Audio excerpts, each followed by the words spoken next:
I watched Solo the other day on Netflix, which I'm like, Why? and yeah, I don't know, but it was kind of entertaining, I guess. And then the fuel in Star Wars is called hyperfuel. Did you guys know that? Oh. Duh. I hyper did not know that.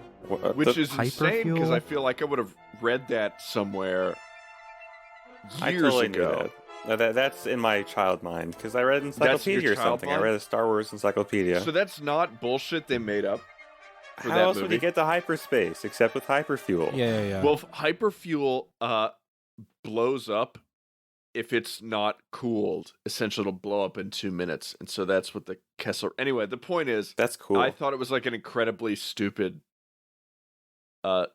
device for the film, but then I was like, did they make that up?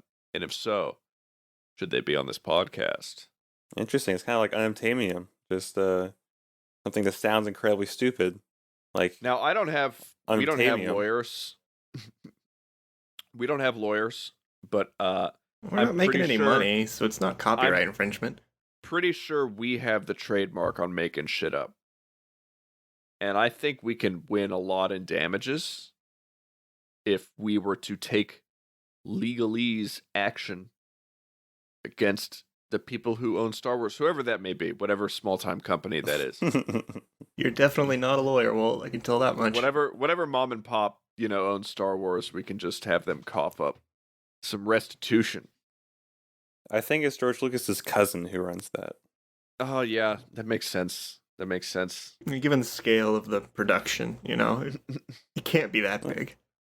This is 30-Minute Worlds, the podcast where we devise a fantasy, sometimes sci-fi, more often than not lately, genuinely disturbing setting in 30 minutes of your time, or usually slightly more.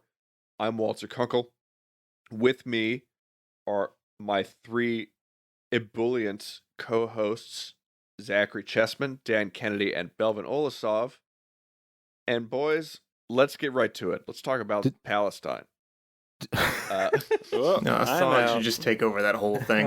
Did you say when you said ebullient? Did you mean emollient? I meant ebullient. Okay. That's like full of spirit and cheer, right? Yeah, joyful, ebullient. Okay. Cool. But you sort of glazed over it. But I'm pretty sure. Yeah, I'm like smart. It's I'm pretty sure Good with words. this is the first episode of the second season. Is it? What we're recording right yes, now. I think because we have yet to do the recap. Spoilers for the listeners. Yeah, it's a little bit of movie magic, a little industrial light and magic that we're doing right now, recording episodes in different orders. It's incredible. This all seems pretty inside baseball to me. We got a lot going on behind the curtain. I mean, it's a pretty complex operation. I don't think the people that run Netflix. You can't mix baseball metaphors with Wizard of Oz metaphors. I'm gonna roll the 4-sided dice to determine who the lore lad is going to be for this episode.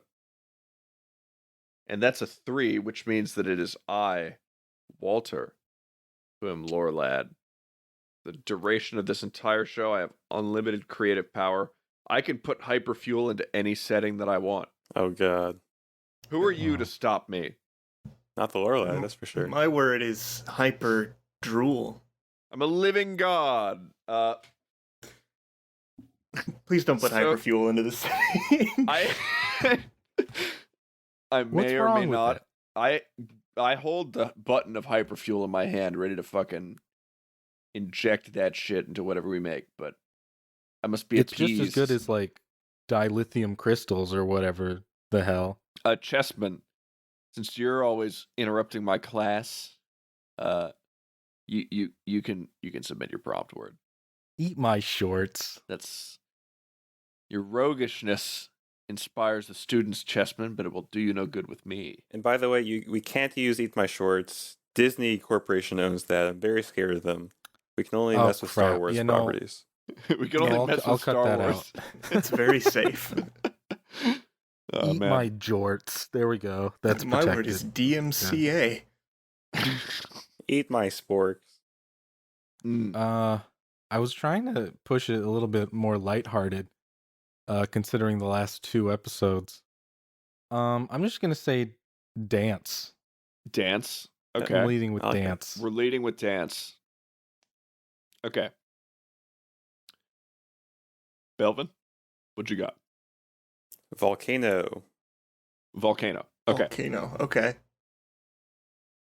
Okay. Well, this all leads so- itself in a very natural direction, but it feels a little on the nose to pick You can something throw like it. ceremony. You can throw it way Um, off course with the word hyperfuel. Please don't say Moana. Have you guys ever heard about the dancing fever that happened in the Netherlands for like? It was a thing that happened in the late Middle Oh, Ages. Man. No. Right. What is Yeah. this? Supposedly, everybody was struck by this need to dance continuously and constantly, and it was Ugh. not really like the way that it's recounted is if it's some sort of disease, basically. Or like group Yeah. madness. yeah, like They didn't look happy either. They looked like they were like in the grip, just like dancing literally all hours of the day and night until they dropped. Terrible. Yeah, I really, think I have heard really about that. lighthearted. And I Yeah. think I heard a theory that it was bum potatoes, like old rancid potatoes that they ate that messed up their brains and made them God dance. damn. that's a little dark. So what's your word? Yeah.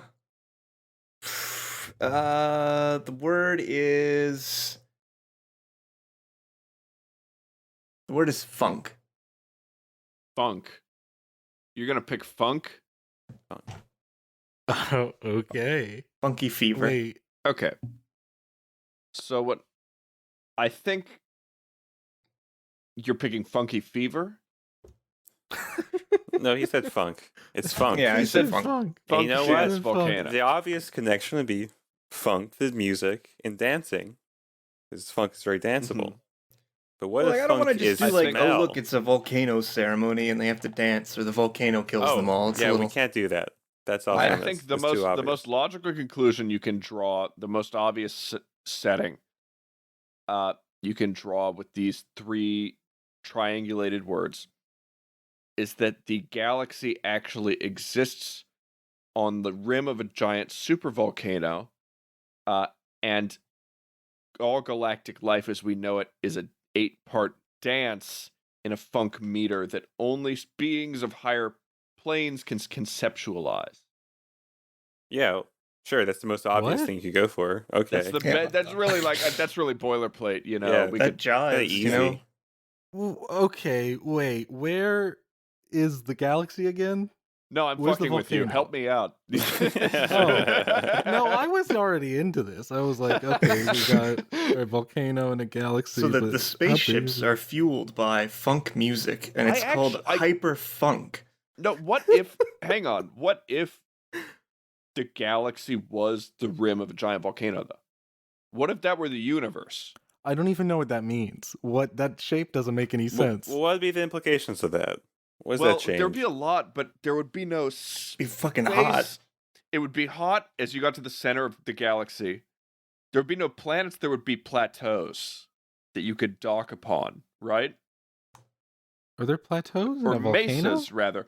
I'm thinking of kind of a flatlands that rise slowly as you reach the center of the galaxy, to a point where there's a supervolcano, the size of which dwarfs the black hole in the center of our Milky Way. Do you mean something like you just like the world tree, but it's a volcano? Like Hell yeah, dude. well, Hell does yeah. it have to be the Now we're- galaxy, or can it just be a world? It could just be the world. I mean, I was kind of stretching it a bit to galactic proportions because I thought that was pretty Yeah. cool. You have multiple. I can work with the world. Multiple. Yeah. A You work with galaxy, the world. Mm-hmm. a different war. Yeah, we okay. went pretty So sci-fi last time. We can lean into something a little more fantastical. Okay, so a world that's so far we've kind of established a world that's like Avalon, but instead of the big tree, it's a big volcano. That's actually pretty fertile ground for us to work with yeah, Right. just Well, by because itself. But now we gotta Yeah. oh, go on. Volcanoes do produce a lot of Content nitrogen-rich soil, so it's very fertile. Mm. When the ashes fall, they get incorporated into the soil. So yeah, I think you're right. I think we're Mm-hmm. okay. about fertile. So my thoughts on Jokes. funk right now perhaps it's because I recently watched Cowboy Bebop. But Bebop incorporated jazz into his sort of rhythm. It's like kind of layered into the nature of the show. So how could we make Volcano World funky?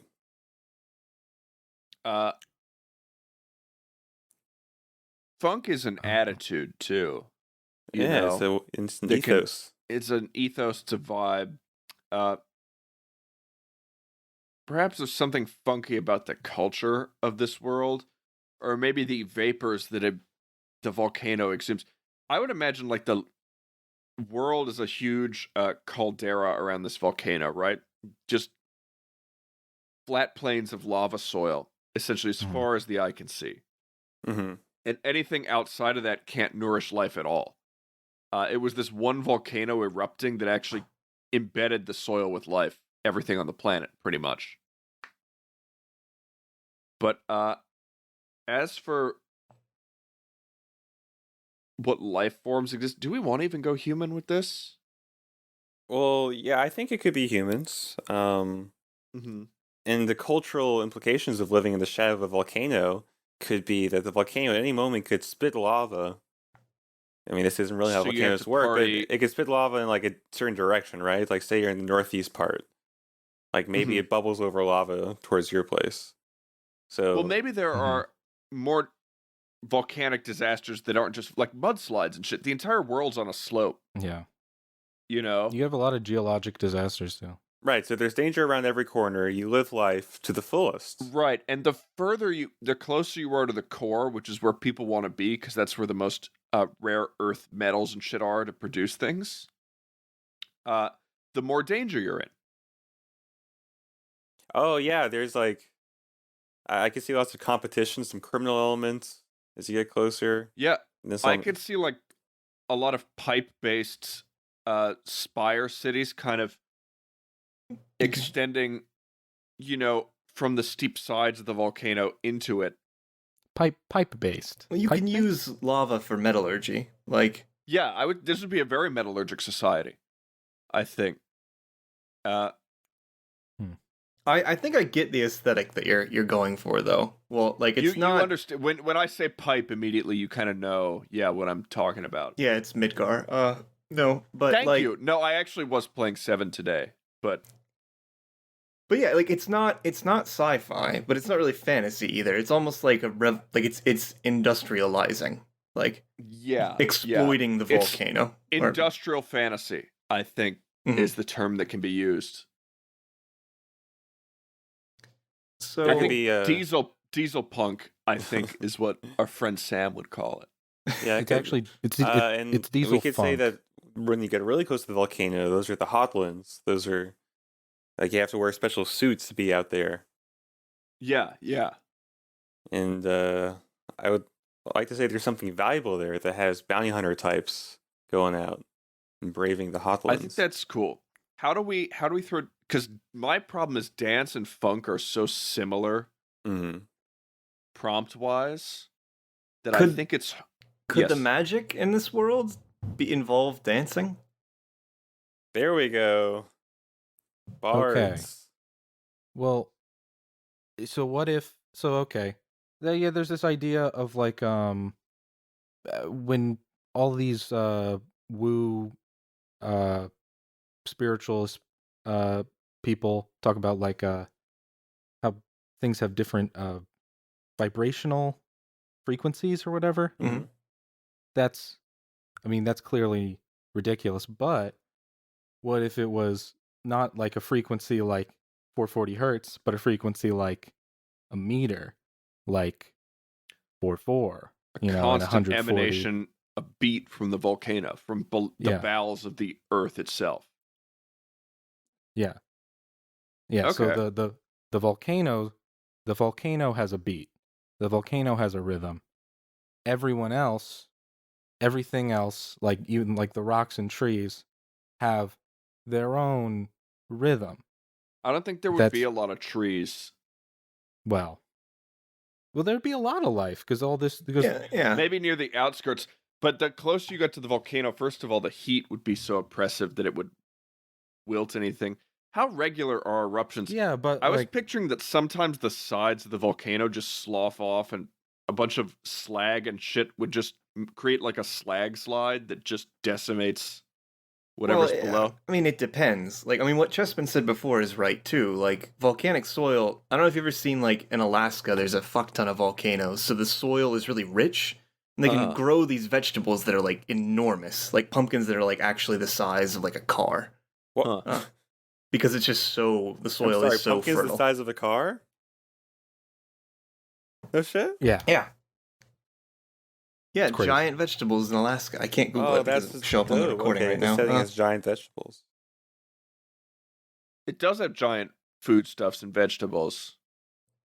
But those are kind of in the outer cities, I think. As you get closer, it's more danger. If we're talking like maybe as adventurers, that'd be where things happen. Yeah. And the outer part is less vulnerable, though. I just imagine this volcano kind of like burping up lava, like kind of just spitting it out, more so than like having huge eruptions. Well, it's less vulnerable until you get further out, and then there's just dust outside of that. You're thinking about the Right. barrier. I mean, I imagine this being an island. I think Yeah. it's a world, or what they would conceive of as a world, because there's nothing outside of it, you know? Why would there be dust? Arbitrary barrier. Loading Well, screen. I don't. Well, maybe there's dust because in the center they are industrializing now. I was gonna say there's nothing really alive on Earth except what exists, kind of whatever ground-based life would exist in the aftermath of this volcanic eruption. Okay. That's fine by me. Well, like, So, was there one okay. big volcanic eruption and now it's dormant, or are there semi-regular volcanic eruptions? I think the eruptions are semi-regular, and the territory that can be civilized actually is expanding slowly. So okay, let me get the bird's eye view of this right now. So in the beginning there was nothing, formless expanse, and then there was an explosion, and that explosion was the volcano. And the volcano created the world as we know it. Uh-huh. But then outside of it is formless let's not dust. How about not dust? Keep it like musical sort of sound, like static. It's Uh-huh. like you get to a certain point, like it's formless, but that's not blackness. It's Just no static. rhythm at all. Just So, Hmm. yeah, it's just noise out there. Okay. But Okay. in here, we got something you can dance to, a funky rhythm. They love the funk. Can we elaborate on how funk plays into their society? Any ideas on that? Well, it's the volcano's name, obviously, is the Funk. Okay. It's Mount Funk. Mount Funk. The Great Funk Eruption. Well, I like your idea that there's this rhythm that emanates from the volcano that everyone sort of lives within and hears to a certain extent. I think it would, literally Mhm. be heard everywhere, right? And maybe it's just like, Or under your feet, you could feel it. and maybe you just feel more effective if you move in time to the beat. Like if there's a magical system, they could have like that application, but maybe just like the rhythm of this place naturally has you, like as people evolved within this volcanic space, they evolved to move to this rhythm. You just like, that's how everything works. Everyone like you sit down and talk with a friend, you, like talk back and forth on beat. You walk down the street, everyone like kind of struts in time. I kind of like that. I like that a lot. I like that visual. I like how you can kind of picture yourself. There could be penalties to moving in time for player or moving out of time for players if they have to do a quick action. Yeah, I mean, I've never The whole world's moving to I've never this played one of cadence. those video games. Oh. It's like a rhythm game, but I've seen of them, and I imagine this would be kind of like that. Just the whole world works by the rules of a rhythm game.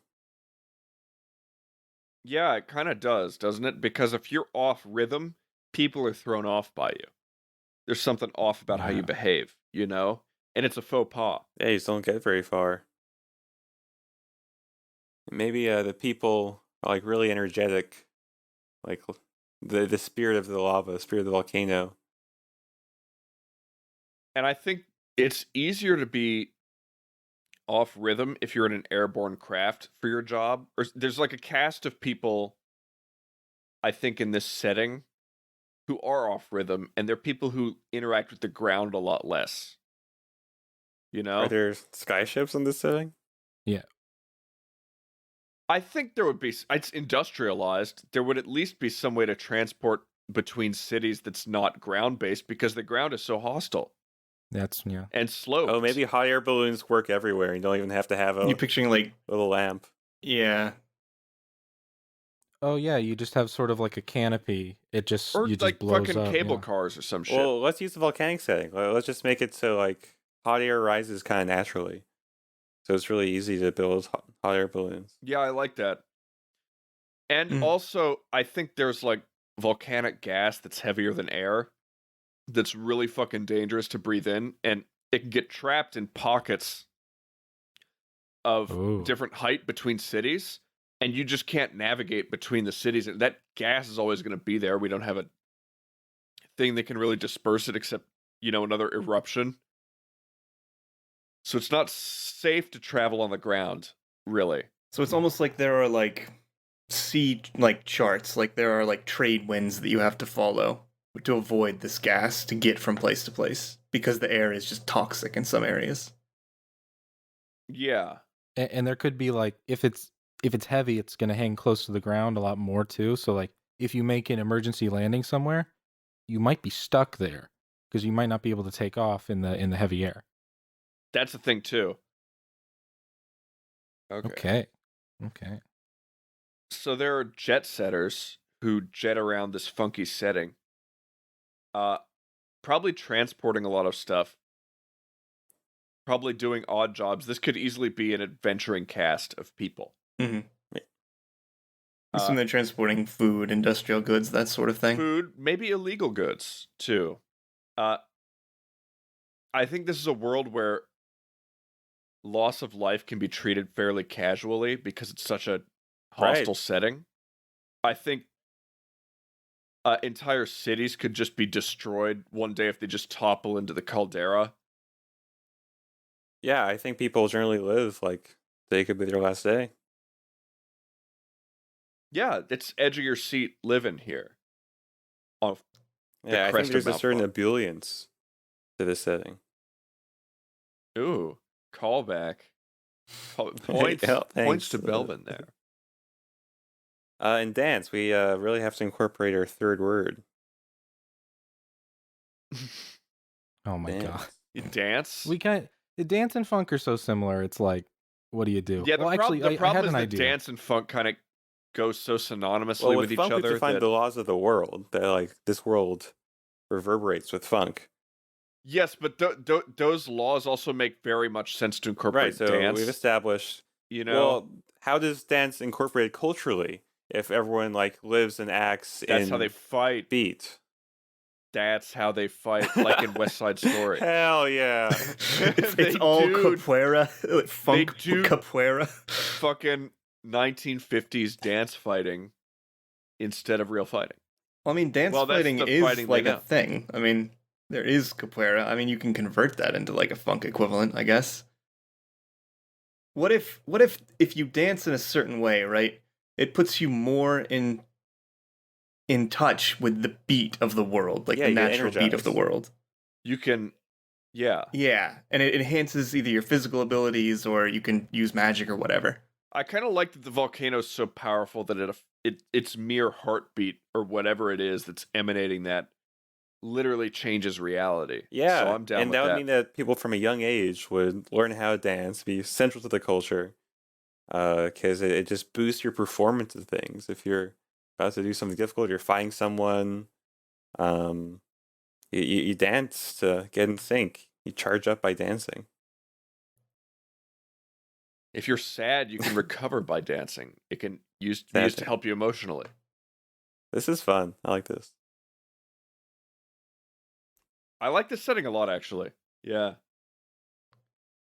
I'm just picturing someone like dancing through like a parkour routine. Yeah, it's on the edge of goofy, but And you can like jump like 20 feet because you're just so in touch with the rhythm of the world. Well, if you jump at the right time, it's like being double balanced on a trampoline. Yeah, that's a good way to describe it. Well, also, I think the volcano at parts is so tall that the gravity of Earth, you're further away from it. So like things get a little loosey-goosey the farther away you are? Yeah, like this volcano is, I think, ideally taller than Olympus Mons. Like it's a parody Sure. how large it is. Yeah, it should be fucking huge. It's gigantic. Yeah, it is the known world as this volcano and the huge fucking series of mountain ranges made of lava that surround it. When you say made of lava, do you mean like carved out by lava, or I are think carved out from the impact of the initial blast, like tectonic plates. If you took a tectonic plate and punched in the center of it, it would crack like a window pane, and those are mountain ranges. That's kind of what you would see. So your tectonic plate, would there be a lot of earthquakes in this setting? Hell yeah. I think I like that because it adds another element of like risk to the way that people have to live their lives. If this is a setting with very active tectonic plates, And those are earthquakes that can happen anywhere too, not just the closer you are to the volcano. Right, so people have to be able to adapt. I think maybe a lot of people would be nomadic Mm-hmm. in this setting. I think and the their cities. caravans of hot air balloons going from like harvest site to harvest Mhm. site. I kind of like it. Yeah, I kind of like if it doesn't have jet technology. You know. Balloons. No, it should be Like- jankier than that and a little Yeah, it goofier. should be funkier than that. Yeah, I like you the know. balloons. I like balloons. I like cable cars. I like any number of like weird whirly-gig bullshit flyers for this. Do you think people would do stuff like it? I don't know what kind of size you were thinking of these balloons, but I'm having an image of like people scavenging soil from the earth and actually growing crops like up in these big balloon like Like in- caravans. Balloon Town. Yeah. No, we could go for that too. We could kind of, but they're viewed as outsiders because they're not in touch with the Earth's rhythm. Yeah, there has to be a trade-off. So I when think. they come ground side, when they need shit, people disrespect them because they're like, "Oh, you think you're better than me because you live." Maybe they like... can't use the earth's rhythm as effectively like Yeah, what they're Walt not was tuned going in. out. Right, and they're also offbeat all the time because they're not used to the Oh, ground. and if you spend too much time up there, you lose all your rhythm. It's dangerous. So maybe that's why, like, most people like not to live in balloon towns, because if you spend enough time without the rhythm, you just lose track of it. Walt, you mentioned something about as you scale up this Yugurta we've established as the center of the world. I think I think it would be cool to have like something really interesting going on if you manage to actually scale this mountain. Because the hotlands, I would think, like the dangerous, like pretty volcanic hot area, would be like just at the base of it, the roots of it. But what happens if you scale Mount Funk? Are there regular blows from the volcano? That sounds like a Lorelad decision. I would say yeah, right? Depends on how hostile you want to make the setting. I think not like full on eruption, but like that's why I was saying like kind of like volcanic spit up. Like a certain direction will take a hit of lava. Yeah, or Yeah, it just spits out some melting rock. yeah, and I think that's why cities are built kind of to minimize their surface area. You know, because you have a smaller footprint for a city spatially, and they're more vertically oriented to minimize the risk of getting hit by a lava flow, for example. I don't know that all your eggs are in one basket then. Well, you would also put up like earthenwork, kind of like a dam to Mhm. divert water, but for lava flow that might work. Yeah, I can see that. Why don't they just build underground though? You can't build underground. There's superheated rock and earthquakes and shit. There's mining operations, I think, but trying to build underground, it would be even hotter than it is on the surface. And this is already a pretty hot planet, right? Being a miner would really suck in this setting. Yeah, just got off. I like to think that civilizations have sprouted up that have various adaptations to the volcano, but they're kind of unique, like all of them. Like maybe there's like a pretty rich city that's managed to gather enough metal to create metal walls and metal buildings. But there's I thought I had pictured a lot of the setting as being made of metal just because it was the one resource that would be immediately available, like in abundance. sure, but a lot of you people know? are poor, right? A lot of people. A lot of people are poor. Right. There's Unless you live in one of the rim cities, there's the haves that have metal buildings, and then there's a lot of population that live semi-nomadically, and that they know that their homes could need to be evacuated at any moment. Right. Mhm. And then- between all that, you've got the cloud nomads. The cloud nomads who might be like another ethnic group or weird religious movement that people we don't have distrust. to bring this is I don't trust Yeah, those cloud people. Lore lads. this setting was pure of hatred and division. Oh, come on. I'm funky, but I hate them fucking God. cloud people. They ain't with it. They got no rhythm, son. That's why we killed them all in '89. Sent them back to the cloud. And they're farmers too. There are certain man. areas that get enough spores, enough volcanic dust, as Chessman mentioned. Yeah, and less risk of eruption reaching there too. So those cities can maybe be more out spread around out. the rim. They can Like kind of further rim, not the inner rim. Yeah, the inner rim cities are kind of like the weird pleasure spire cities that adorn, and they're also havens of technology, I think, because they can reach access to the volcano to conduct research that no one else can. It would get steampunkier as you get closer to the volcano, yeah. It would definitely get more Shinra as you get closer to the volcano. Well, touching on what you said before, what if the effect of the soil, right, the volcanic soil, is not necessarily that the yield of the crop is bigger, but that it grows faster? And that would help explain away how they can actually live. Yeah, I kind of like that. Sure. The soil is super fertile. I just like that story about giant pumpkins. So I do like that too, though. I kind of like the aesthetic of this setting, just like as a minor note. If you turn on the tap, like it's scalding hot, and you have to wait for it to cool. There's no water coolant system. There's no ice, really, that can be manufactured. Everyone's naked. I mean, we don't have to go there. But That's the final detail the cherry of on this top. one. All just the people were velvet. dancing while naked this entire time. You didn't know it. You were imagining this setting. You were listening to this episode, and you man. didn't realize this whole time everyone's naked. Oh man. Yeah, Now you know. too hot. But yeah, I kind of like to you'd like step outside your house and then like part of the city streets or like the metal monorail track or whatever you use to transport inside the city has just like melted the fuck away due to a heat wave or some shit. And it's like, well, I gotta fucking Because I'm walking to today. work. Guess I'm taking the balloon today. Like, that does kind of take the more jaunty, fun parts of the setting and make it like, oh, this is hell. This is a hot hell planet. There's a difference between inner and outer, I guess. Yeah. Inner rim cities are like all kinds of problems arising from like regular superheating of like structures that humans build. Well, I kind of like the idea actually in these spire cities that you're talking about. Is that there's no refrigeration or like air coolant, but they have these Right, so they have to have gigantic shit shipped in fans just or all the time. oh well That's the thing. But yeah, gigantic fans too, you were saying. Well, if it's like a spire city, right, and heat rises, what if like they're built almost around these enormous industrial fans that blow all the hot air up out of the city? That makes sense. That's cool. I kind of like that. That makes sense. I really like that. This is really coming together, I think. Yeah, now we're cooking as with a water. concept.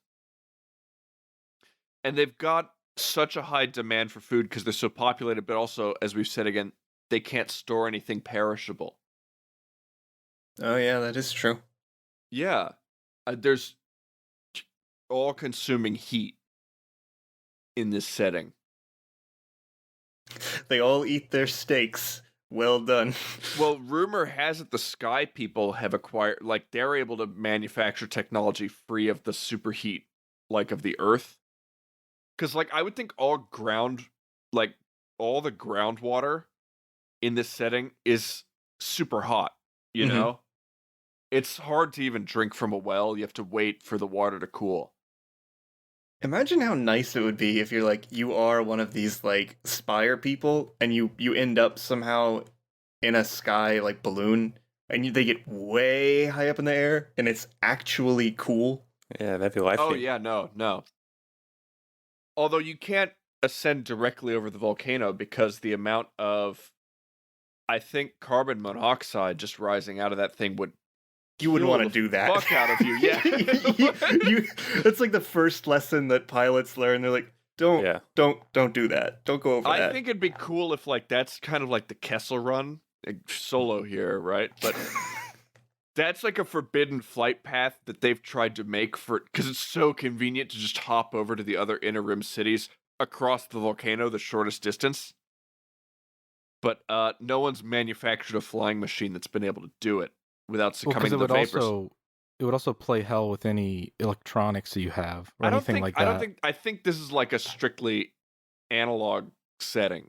Yeah, but even if it was, if you had like fuel stored somewhere and you had metal in it, it would spark across that and it could just blow up your entire ship. Yeah, like delicate machinery. What kind of fuel are we talking about, though?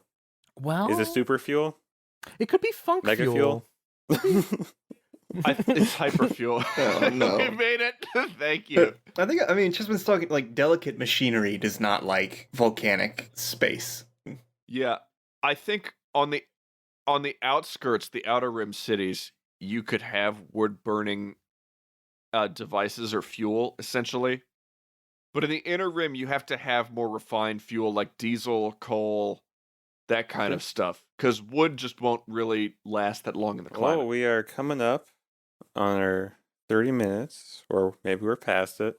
We are. This is a solid 40 minutes? 40-minute world builders? That tends to be pretty for the par, I think, for us. I really liked this setting, actually. I liked it better than the Angel setting we did last time. Yeah, I think we fleshed it out nicely. I think we did too. Yeah, it kind of came into its own. This is a beautiful world, and we hope you guys enjoyed it as well. I'm Walter. With me are Dan, Chessman, and Belvin, as always, and happy world building. But before I end, I'd like to shill a little bit for our podcast. Just if you don't mind. And if I could see the pinned Discord message, that would be amateur hour. Well, I posted it in the chat. It was Go look at pinned it. in this chat. Oh, yeah. Well, folks, that's our show. If you like this episode, you can subscribe to us on your podcasting service of choice to get new episodes every other Saturday. If you're feeling real saucy, go ahead and write us a 5-star review. That's right, lie about the show's quality. And share us with all of your world-building friends. It really helps us out. Perfect. All right, let's cut out the bit at the end where I sounded like a moron, and I think we're ready to go.